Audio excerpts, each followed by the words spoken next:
नमस्कार दोस्तों, स्वागत है आपका अपने चैनल फ्रोजन फेयर फाइल्स पर। आज हम आपको भारत के सबसे रहस्यमयी और ऐतिहासिक जगहों में से एक शनिवार वाड़ा की कहानी सुनाने जा रहे हैं। यह महल केवल एक ऐतिहासिक इमारत नहीं है, बल्कि एक ऐसा स्थान है जिसकी हर ईंट और दीवार पर रहस्य, षड्यंत्र, प्रेम और रक्तपात की कहानियां लिखी हुई है। तो चलिए जानते हैं इस वाड़े के असली इतिहास के बारे में। शनिवार वाड़ा का निर्माण 1732 में मराठा साम्राज्य के पेशवा बाजीराव प्रथम ने करवाया था। इसे शनिवार के दिन बनने की शुरुआत की गई थी, इसी कारण इसका नाम शनिवार वाड़ा पड़ा। महल की डिजाइन और संरचना इतनी भव्य थी कि यह केवल पुणे ही नहीं बल्कि पूरे महाराष्ट्र में पेशवाओं की ताकत और शान का प्रतीक बन गया था। महल की बनावट में मुगल और मराठा स्थापत्य कला का अद्भुत मिश्रण देखा जा सकता है। इसकी दीवारों पर खूबसूरत चित्रकारी और नक्काशी थी, जो मराठा संस्कृति और परंपरा को दर्शाती है। महल में कुल 5 दरवाजे थे, जिनमें से दिल्ली दरवाजा सबसे प्रमुख था। इसे दिल्ली दरवाजा इसलिए कहा गया क्योंकि पेशवाओं की इच्छा थी कि वे एक दिन दिल्ली पर भी शासन करें। शनिवार वाड़ा की दीवारें 21 फीट ऊंची और बेहद मजबूत थी।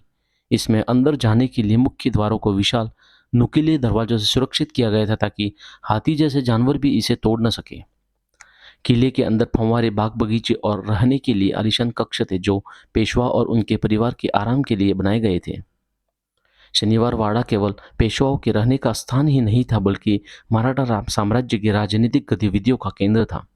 यहाँ पेशवाओं की मंत्रणाएं, युद्ध योजनाएं और रणनीतिक निर्णय लिए जाते थे। यह महल कई पीढ़ियों तक मराठा साम्राज्य की शक्ति का केंद्र बना रहा।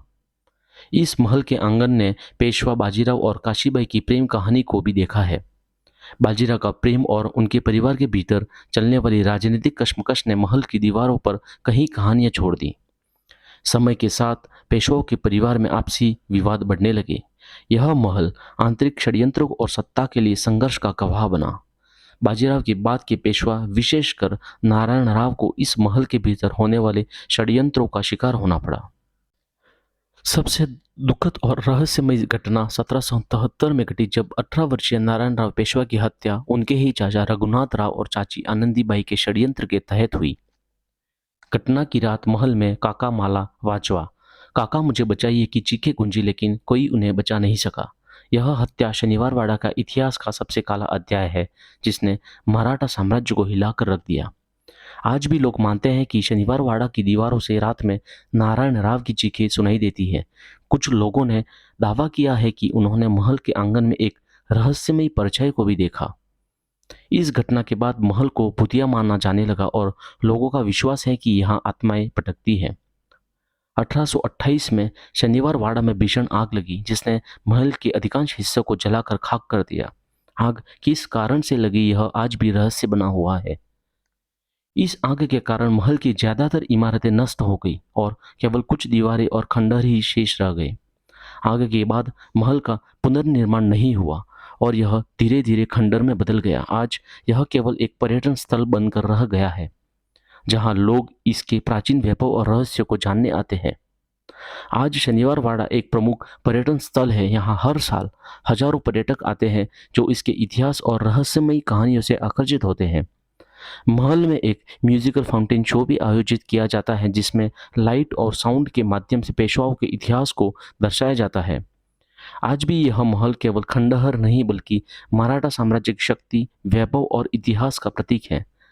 यह भारत के इतिहास और संस्कृति की धरोहर है, जिसे सहेज कर रखना हमारा कर्तव्य है। तो दोस्तों, यह थी शनिवार वाड़ा की असली कहानी। यह महल अपने गौरवशाली इतिहास और खौफनाक घटनाओं के लिए हमेशा याद किया जाएगा। अगर आप कभी पुणे जाए तो इस स्थान को देखने अवश्य जाए और महसूस करें इसके हर कोने में बसी कहानियों को। अगर आपको यह वीडियो पसंद आया हो तो लाइक करें, शेयर करें और सब्सक्राइब करना ना भूलें। मिलते हैं अगली बार एक और रहस्यमय कहानी के साथ। धन्यवाद।